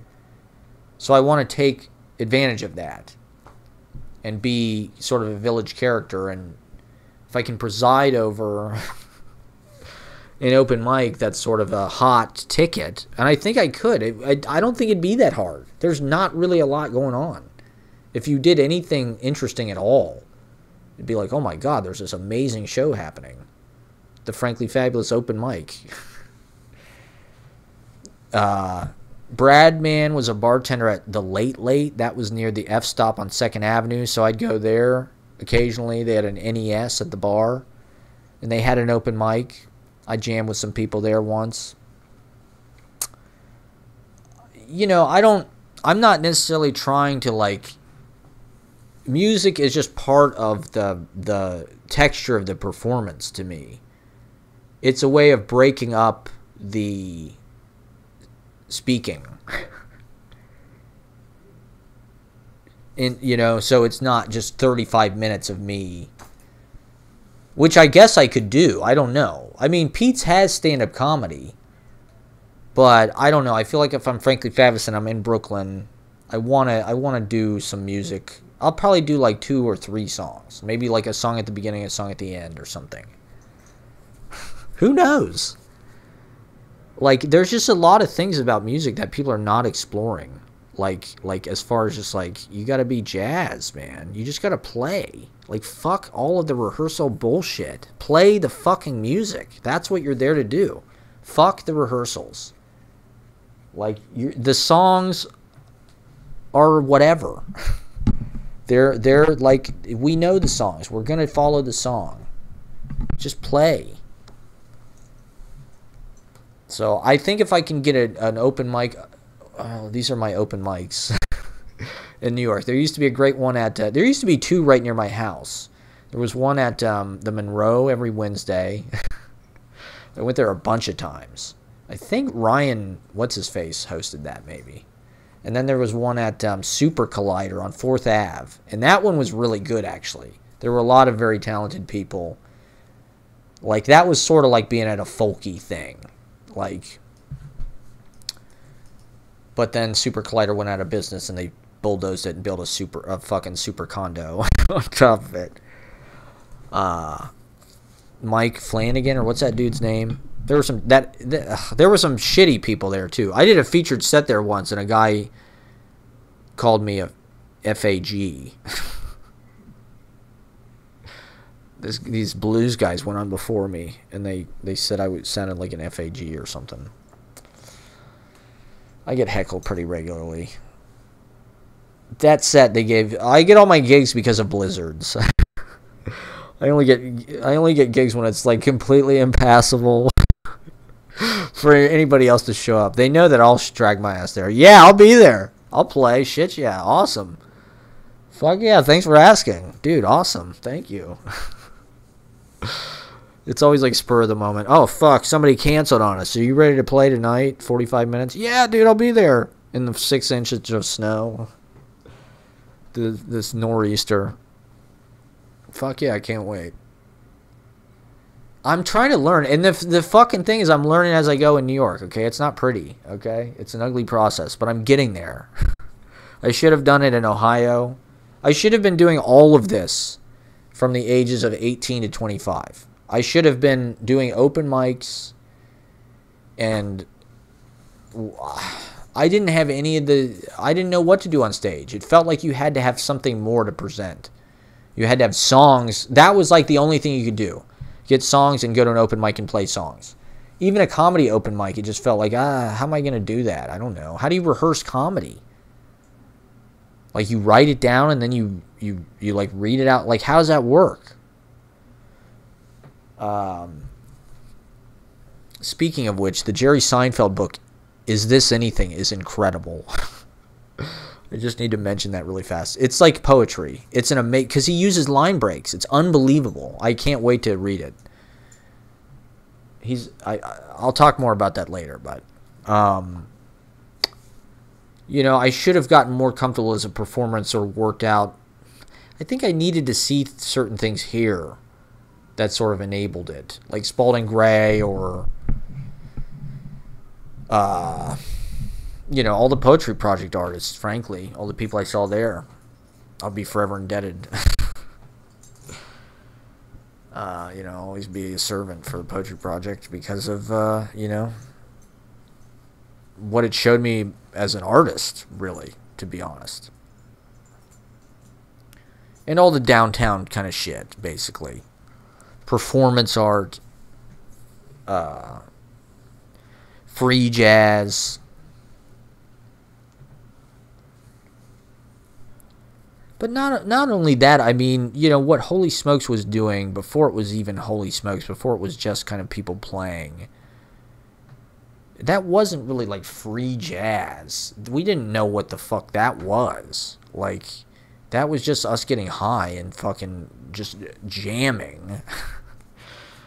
Which, to be honest, I had been doing. There's nothing I love more than when I was like 17, 18, 19, 20, than having all my friends over to, like, my dad had a music set up in our garage. And we'd do it at other friends' houses sometimes too, but I remember distinctly, I think I was probably 19. It was the year right after I came back from OU, so 1920. We had drums, the Rhodes piano, you know, bass, everything, guitars, and all, you know, Tommy, Zach, Luke, Balzenius, some Lothar. They'd all come out to the garage. Jack would play occasionally. He didn't really like jamming. He kind of thought we were all. So he didn't really play drums that much. Usually be Tommy playing drums, maybe. We usually play. Well, this was the thing. This is why I got so into garage music. I mean, we were literally in a garage band, but like finding songs that everybody could play. It felt like we needed that. And so it's like, okay, we can play Night Moves. That was like the one song we really jammed on a lot. Night Moves. G, F, and C. And then it goes to D and E minor. But you can play that song for 10 or 12 minutes. And if you get 6 guys droning on rhythm guitar, jamming out to Night Moves, it is a religious experience. It is absolutely holy. It's spiritual. You know, and Audible Detonation was really born out of that. Zach would come to the jams from BG. He was at school in Bowling Green. And he'd drive his WX down on the weekend to see his girlfriend or whatever. I remember one time he came over when he had his wisdom teeth taken out. And he literally had gauze and shit. He was falling asleep from the medication. His mom said, you should go home. So he didn't. But he'd bring that Reamer guitar that he had with the Floyd Rhodes, that black guitar, and this tiny little amp. He didn't know how to play shit. He didn't know how to play guitar at all. But I don't know. He came, you know, and he got in on it. And so then it really started out being me, Jack, and Zach. And then did he bring Lothar in on it? He may have brought Lothar in on it. I'm not sure if I was really that connected with Lothar, because Lothar lived on the same street as him. Zach probably had the idea that Lothar can actually sing. And he was, you know, Lothar is just an extremely talented musician, no doubt about it. Great songwriter. He wrote our hit song. You know, and he was the singer in the early days. The early Audible Detonation was Zach, Lothar, me, and Jack. Like that first gig, I don't think Chip played at that, actually. He may have been at OU at that time. We had recorded a bunch of shit in my dad's garage, Ramblin' Gamblin' and Heart Full of Soul and shit, and Can't Explain. We couldn't do the harmonies at all on that. I have no idea how to do harmony, even to this day. I can't do it. Chip heard it on MySpace, and he was like, oh, he wanted in. He asked us if he could join our band. He called me one day. He's like, this shit's amazing. Can I join your band? So I was like, hell yeah. So then that's when Chip joined. But, you know, it was originally me, Jack, Lothar, and Chip and Zach. We played Canary in a Coal Mine. We jammed on a lot of great stuff. I mean, Lothar, man, that dude. Well, he grew up in the church. We'd practice at that church. So I don't know. But you know, I've been thinking more about Audible Detonation was probably our Beatles moment. Like if we would have followed that through, it may have gone somewhere. That may have put me on the map culturally at that age. It was a different world at that time. That was before smartphones. That was the MySpace era. That was like early Craigslist. Like, New York was a lot different. New York was like, we came to New York, we saw one of the Strokes on Ludlow. That Albert Hammond Jr. guy. We saw him on Ludlow. We went to Pianos. Probably my first performance in New York. I sang karaoke at Pianos in 2000. That was either 2005 or 2006. I don't remember. Probably 2006 because I was probably 21. But that's when Audible Detonation we were playing with, you know. And it was me, Ian, Zach, and Brian from BG. This was a dude who lived in their dorm or something. I think I sang Dancing in the Dark at Pianos Karaoke, which I didn't know what the fuck that was at the time. Only later, when I went back to Pianos, I was like, oh my god, I've been in this room before. The second time I ever came to New York, I came to fucking Pianos. I talked to this really hot girl. She was like a hipster. Like the essence of the word. Like circa 2005-06. You know, like gold, LeMay, like kind of Karen O. Like that's why I came to New York. But the culture completely changed. You know, by 2013 or 14, a lot of that was gone, more or less. There was still remnants of it when I got here, 2011, 12, but by 2013, 14, Williamsburg was a lot different. And the Lower East Side was completely different. When 2010, 11, it was still kind of like vintage Wes Anderson hipster, Cobra Snake, what's that guy, Terry Richardson. It all kind of had that aesthetic. Harmony Korine, that Adam Green, Macaulay Culkin. I saw Macaulay Culkin on Astor Place. Like 2000, I forget what year. That was like 2007 or 8 or something. I don't know. I'm just thinking about all the open mics I've been to in New York, what they've meant to me. In Manhattan, there used to be one on Ludlow Street I went to once. I mean, Sidewalk Cafe was really a whole thing because that whole anti-folk thing had happened there, and like Beck had played, there in the 90s and shit. Like that place went way back. And you got that vibe a little bit doing the open mic. There was still that element. There was still like freak folk or anti-folk people. There was some interesting performers, to be honest, to be exposed to. Like, not that there weren't in my hometown per se, but like things that at the time you don't necessarily know how deep of an impression they're leaving on you. And what they inspire you to think is possible, maybe. Especially when you see something really, I don't know, different in that it's just like there was this guy who used to read poetry at Sidewalk Cafe who had a shaved head, I think a beard, and he was like kind of a overweight dude with glasses. So he kind of looked like powerful. He looked like he could beat the fuck out of you. And he kind of had that energy and that bearing, like old school New York. You know, like hardcore. Like he kind of had a G.G. Allin type. And he read these poems off his phone, I think, that were like super short and like super, I don't know, conversation. They were almost like performance pieces. They were almost like solo monologues to some extent. They sort of felt like a Penny Arcade thing or an Eric Bogosian thing or John Leguizamo thing, but not really like, not character so much, but just like him reading his kind of thoughts. And it wasn't really like applause worthy. Nobody would be like, oh my God, this is blowing my mind. But it left it, I don't know, it left a mark with you. The silence of it was so resonant. And like just the fact that he did that. Like he had a style. He had this thing he was doing. You know, and that was, I mean, I was coming from a very different place consciously. Like having been in New York for 10 years, it does kind of change your ideas about what is possible and what's good. And you know, I think the Beatles were into that. I think the Beatles were like, I mean, John Lennon, I think that's where why he married Yoko Ono, because he wanted to be with the best artist and somebody like, she's a profound human being. Like you can feel that in the Beatles' work. Maybe I'm going to sit down. Let me change the angle and sit down real fast. Just because my back.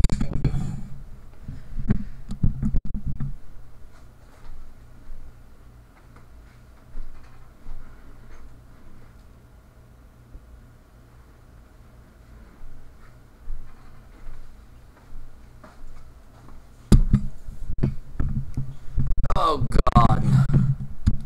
You know, I don't know what songs I would want to play. In a certain way, I don't really want to inflict that on people.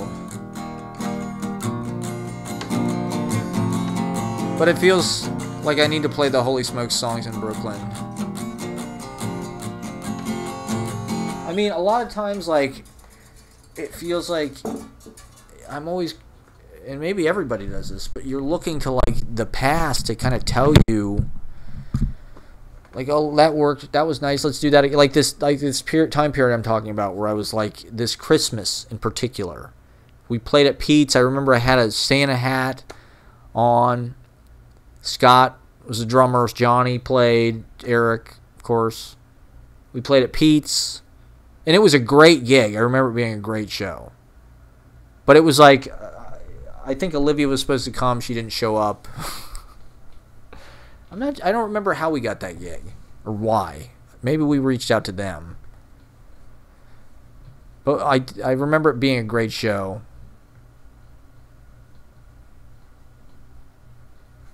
I don't think we played any holiday songs. I think maybe I made up some. That was the time I had that lyric about Star Wars.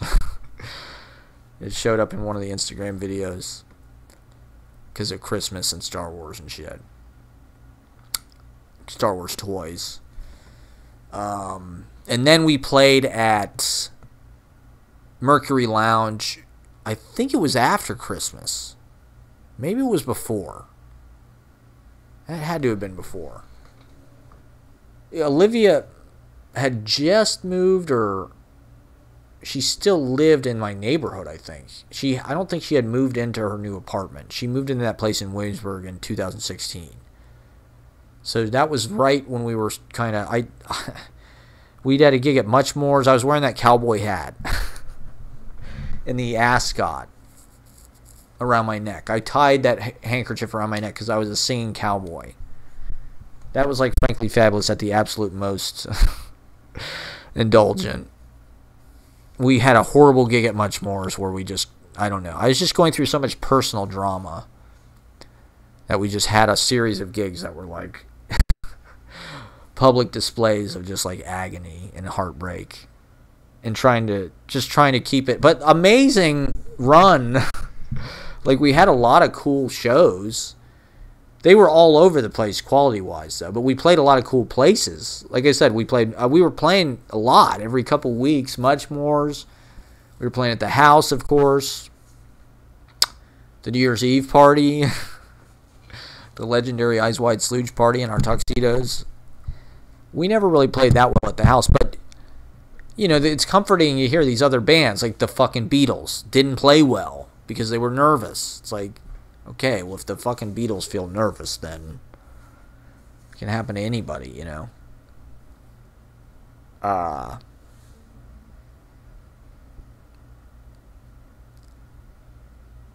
At Mercury Lounge, this girl showed up who was a playwright. And I forget who she knew or why she showed up. But Mercury Lounge was kind of I think Eric had set us up with that. You know, it's kind of a big deal because it's, you know, it used to be a cool place. It's one of these kind of places that's still in Manhattan, and it's like, it's not what it was. Like, Radiohead played at fucking Mercury Lounge, I guess, when they, on one of their first U.S. tours. And that kind of thing. You know, like back when the Lower East Side was like a hot thing, I'm sure it was like really a dope venue. But now it's like, it's kind of, touring bands will come through and like, they have cool shows and stuff, but it's not like a scene bar per se. It's more of like an established, nobody, you know, no bands live in that neighborhood or anything. It's all like very institutionalized at this point. But, you know, it was exciting for us to get to play there. And I wore the Santa hat. We played Feliz Navidad. It sounded good. It was just a very warm time. Even though I was like getting my heart broken. The time with Olivia before she moved was also kind of like really sweet. Things were sort of happening. I think we had that, there was the party, the Thought Party was that same month. God, there was a lot going on. I think in the middle of December. That was a very special night. So it seemed like sort of things were starting to happen for me. And maybe, I don't know, things were going to work out. And then 2016 happened. The worst year.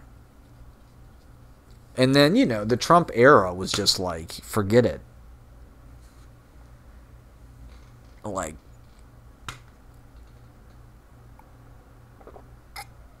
we're barely functioning. Although there was a lot of activity all through that era as well. Well, that's what I'm trying to get back to, is that involvement.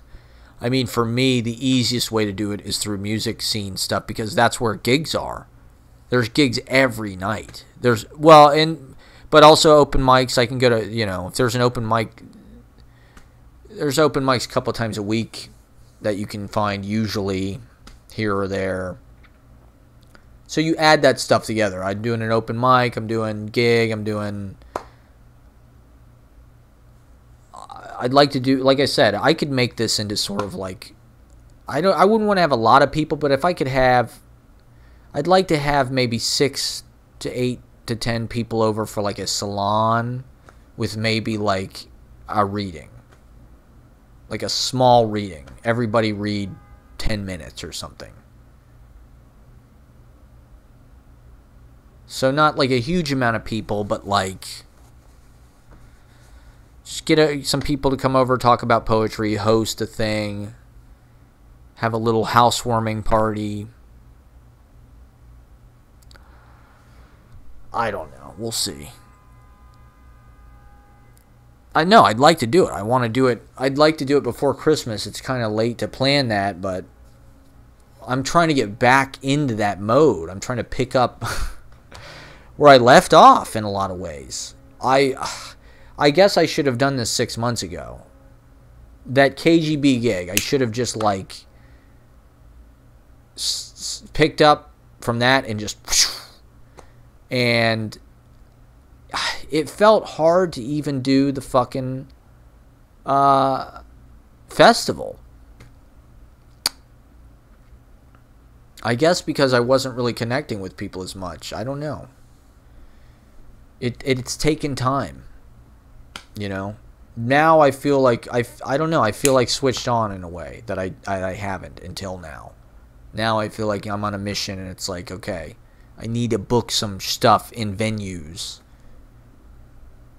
I can't just live this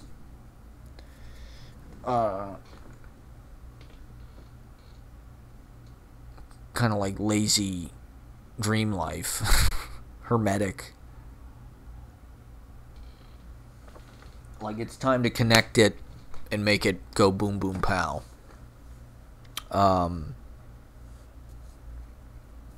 if I can coordinate that with TikTok, so I get sort of build an audience on TikTok, build an audience in person, you know, start collaborating with people, have people come to me if, you know, with material and with readings and things. Let me just push this down real fast.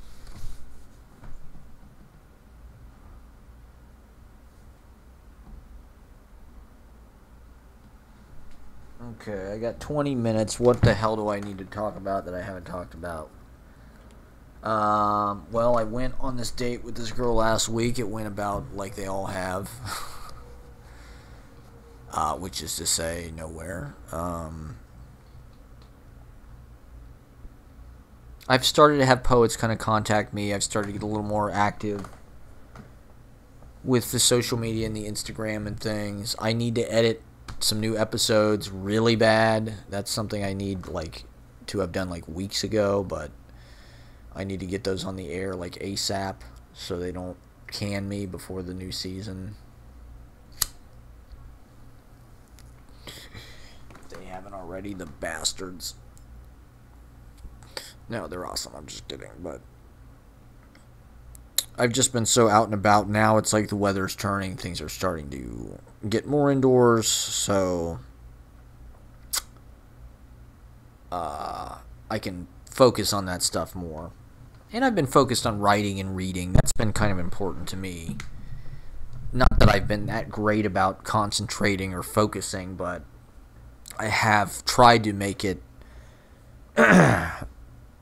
a strong intention to spend a lot of time with my books. And I've been doing okay. I've been doing pretty good about it, you know. I try to spend time outside as much as possible, you know, in the sunshine, and also just like exploring the city.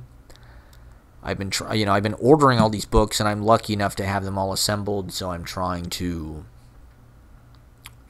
actually use them. I mean, I need them all. But going into them helps with the writing. It helps focus it. And I've been trying to spend more time writing with these TikToks. So on TikTok, I don't know if I've talked about this yet, but I've been filming these little scenes where I have a lot of dialogue sort of pieces that I kind of wrote real fast. And so I've been... You know, on TikTok, it's pretty normal for one person to film a scene as if they're both characters. So I've been doing that. You know, in the script, it's like I have an A character and a B character. And there's sort of a way for me to talk about modern issues, or it's just kind of dialogue. In a way that's not necessarily this. I can sort of take my thoughts about it, kind of split them, give them to different personalities. So I'm fine-tuning that. I wrote a pilot for sort of a sitcom. Not a sitcom, but just like a situation play. A situation enactment.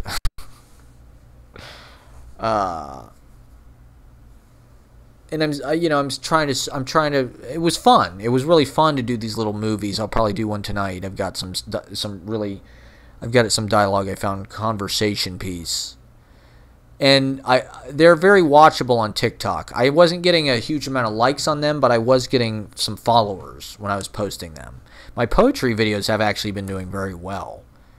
I posted one the other day. I got like a bunch of likes, 30 or something. At least. How many was it? Let me check. It's not important. But a lot of my poetry videos have gotten 20, 30, 40, 50 likes. So I passed the 1,000 like threshold the other day. I don't know if that's really that significant. But I feel like if I keep posting you know, my last couple videos, my last one I posted got almost 500 views. The one before that got like 800 plus. So it's starting to kind of gather a little bit. So I'm trying to add another kind of, these scenes that I've been doing, it's just fun to kind of shoot them and edit them real fast. You can do it all in the phone. It's the first really narrative scenes I've shot practically since, you know, my movies in 2008. The last movies I did. It feels a lot like that, the way I was producing it and stuff. It feels very reminiscent. And I'd like to get actors and things and actually produce them and see what that's like. But for now, I think this is a good start to just kind of like, I don't know, I'm just kind of shaping it. It feels like the initial, you know, I'm trying out the equipment. I'm getting used to like making things for that form. I'm seeing what works. You know, with TikTok, I'm just posting a lot of different videos. I'm posting lecture type things, political commentary. I'm posting silly, you know, performance art type things. I'm posting a lot of poems. That's been the thing that's worked the best. People like the poetry videos, to be honest, where I'll read, you know, for 3 minutes. I don't know why people like them, to be honest. I have no idea. I'm shocked.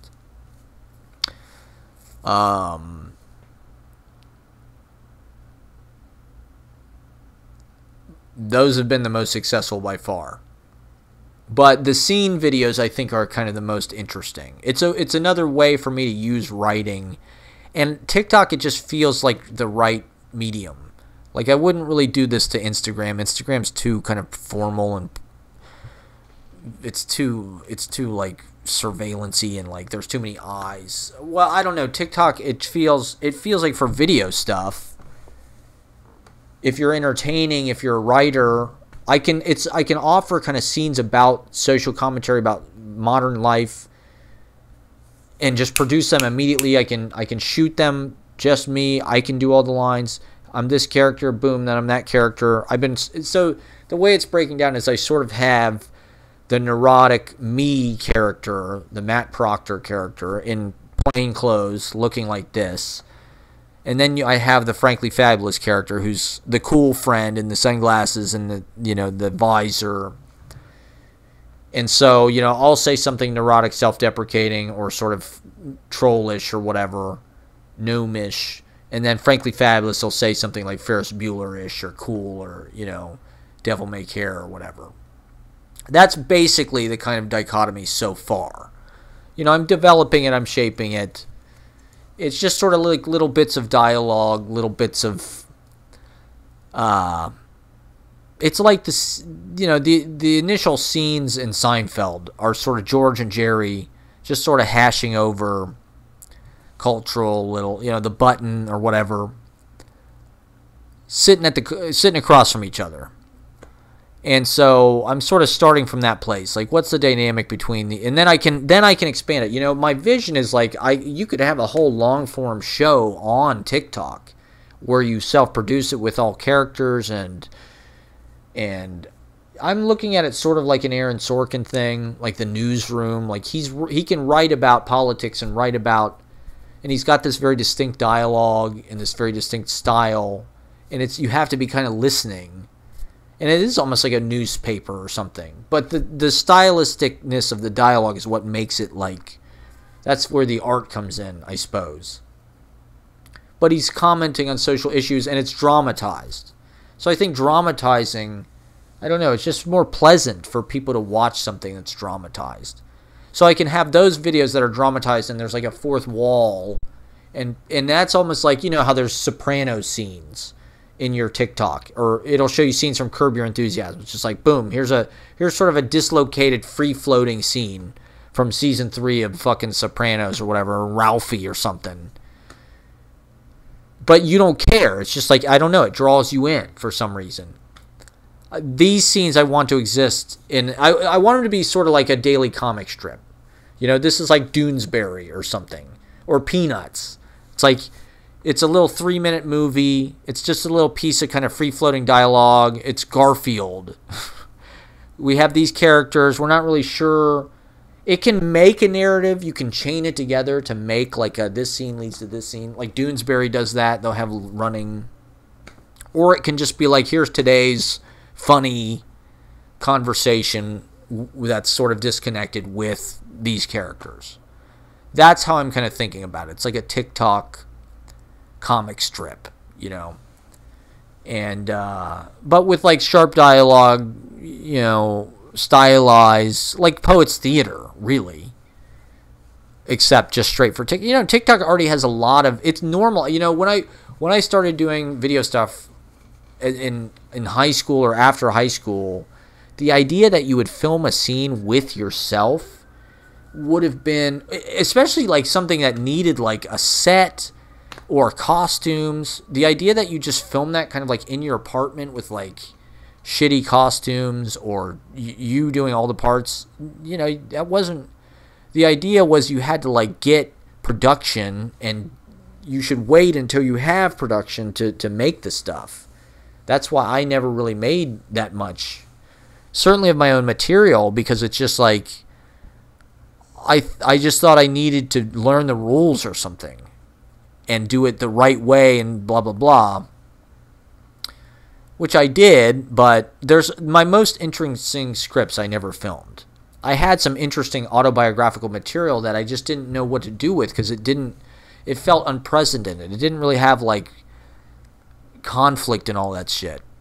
I wish I could go back. I don't know. It would have been too hard to produce.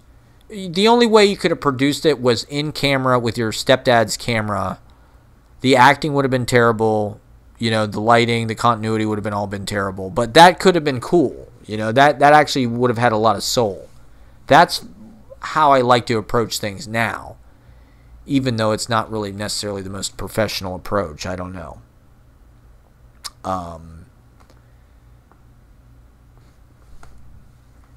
That's what I want to do with the TikTok. You know, I want it to have that Adam Green level. Well, so now, you know, with you know, how long have been people been doing YouTube videos where they'll do different characters and one guy will play all the parts? Like, it's so normal. It's way more normal to have extremely low grade costumes, lighting quality. It's people filming shit in their just like ugly homes. They're ugly like subdivision apartments, just like the most prefab, ugly, shitty American design and build out. There's content, you know, ugly, you know, whatever the natural room lighting is. It's just all, you know, I've got, you know, fucking exposed brick and things like, I'm trying, that's another thing is I'm trying to, you know, I'm able to shoot a lot of different locations within this one space, so I've been taking advantage of that. That's been helpful. We're gonna be wrapping it up here in a couple minutes, going on 2 hours.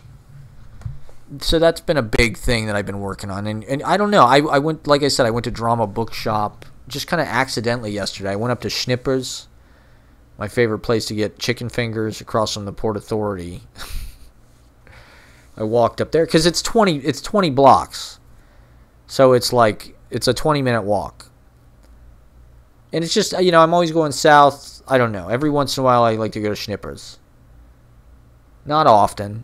I haven't been there in a couple months, but yesterday I felt, and so I'm up there and I'm waiting for my food. So I was like, oh, I was gonna go to.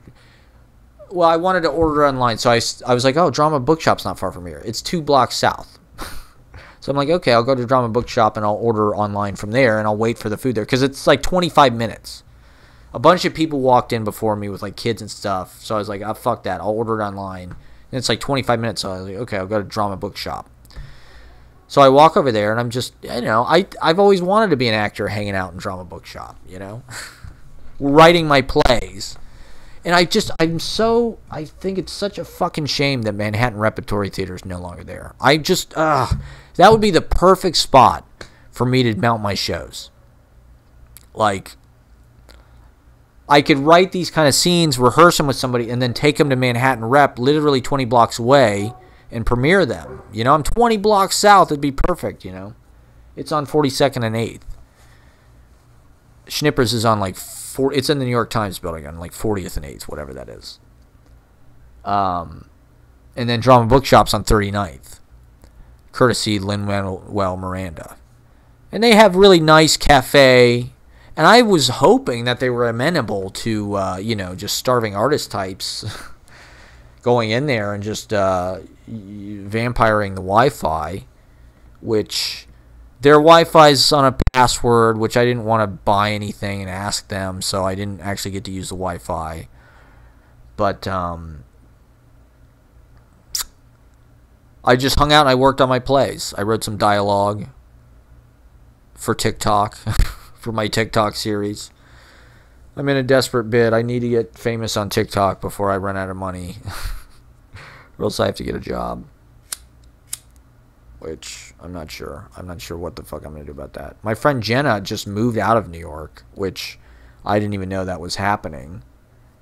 But I saw an Instagram moment. She's moving to Florida. I don't know what happened. I missed her, well, her going away party was Friday, and there was supposed to be this open mic at Pete's, I thought. So I was going to go to that. And then at the last minute, I found out that wasn't happening. And I don't know. Her going away party's out in Park Slope. So it was just like, I had been out the night before to Brooklyn. And I should have gone. I don't know.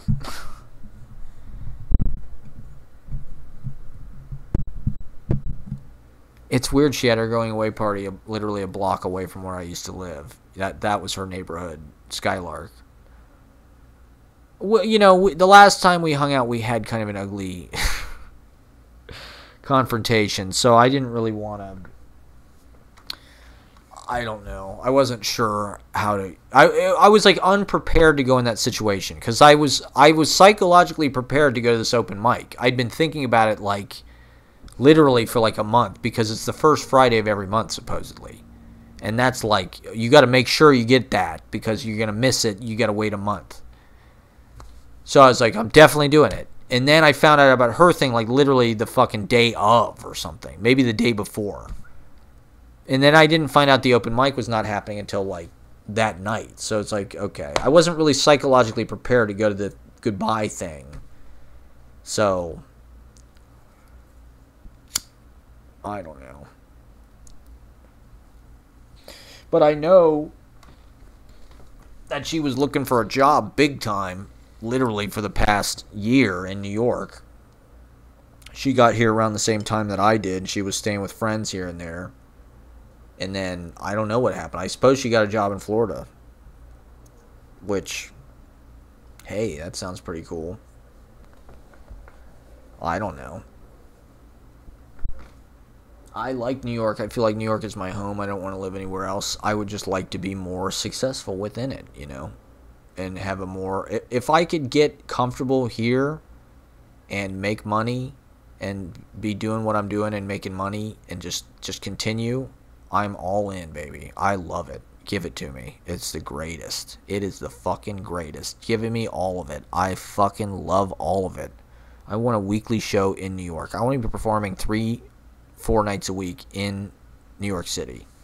I want to do Manhattan, I want to do Jersey, I want to do Brooklyn, I want to do Long Island, I want to do Asbury Park, I want to do Vermont, I want to do everywhere. Give me Philly, give me all of it. I want to go up to Boston, down to DC. Let me fly. I'll fly to New Orleans, I'll do shit there. Austin. Give me like stand-up comedy life, but for what I do, which is just be a maniac. I was watching this Whitmer Thomas guy. See, he's what I'm talking about. He's like Delicate Steve. His stuff is like cat video energy. It's cool. It's just that's not who I am. I don't know. Why isn't there a place for me as sort of a renegade poet, social commentator, art hero? I mean, my life is just like such a living example of like defying the system and realizing your vision with no money and being ethical about it. as far as what you consume and how you contribute to the death of the world, and how I comport myself, how I go from day to day. I think it's worth being celebrated. I praise him. All right, is there anything else I need? I'm going to play a song for everybody to close this out, but is there anything else I need to talk about? Probably. Look for me December 27th, Pete's Candy Store. I need to start some kind of fucking poetry salon or something. I need to get that going on.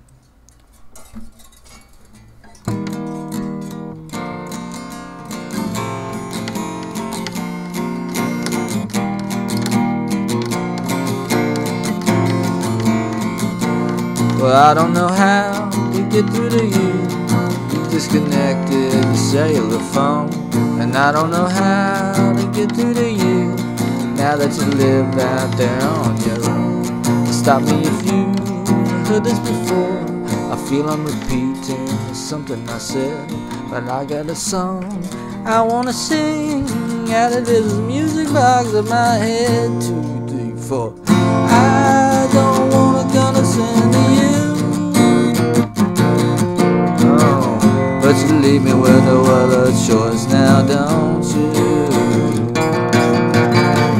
I don't know where this road is headed. I just know I don't like the scenery. Yeah. Me and you and him and her and somebody else. It's like some sick game of tag. All of us need to see professional.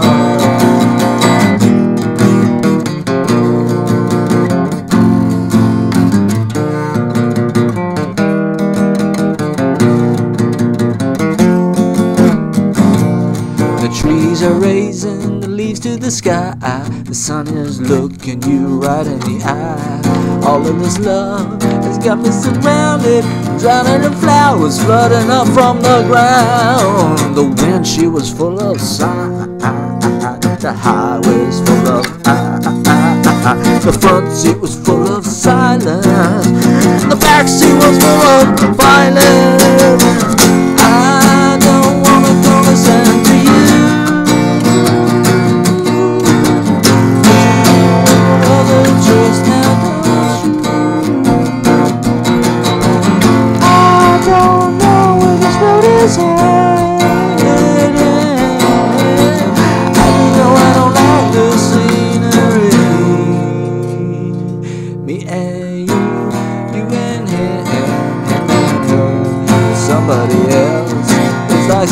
Game, but then all of us need to seek professional help.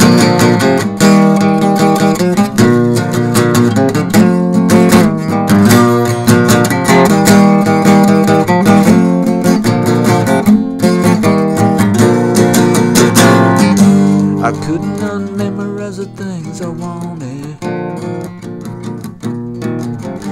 The notebook's full of everything you said. I'll still study the old videotape, the ones from the cameras in my head. But I don't really care, 'cause I'm a living on anyway. Don't you know tonight's another night? Tomorrow's another day, yeah. Me and you and him and her, somebody else. Like I say, day for day, all of us need to seek professional help. Me and you and him and her, and somebody else. It's like some sick game of tag. All of us need to seek professional help.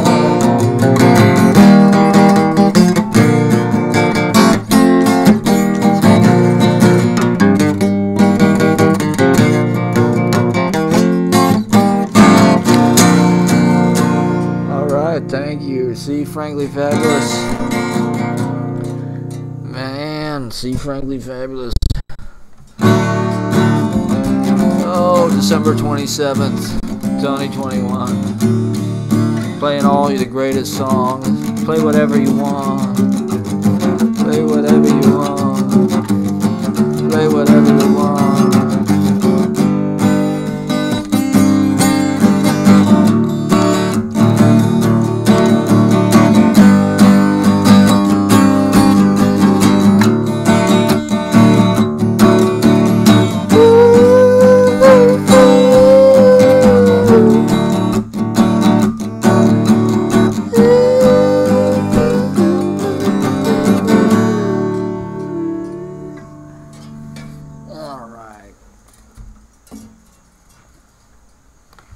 Cut it.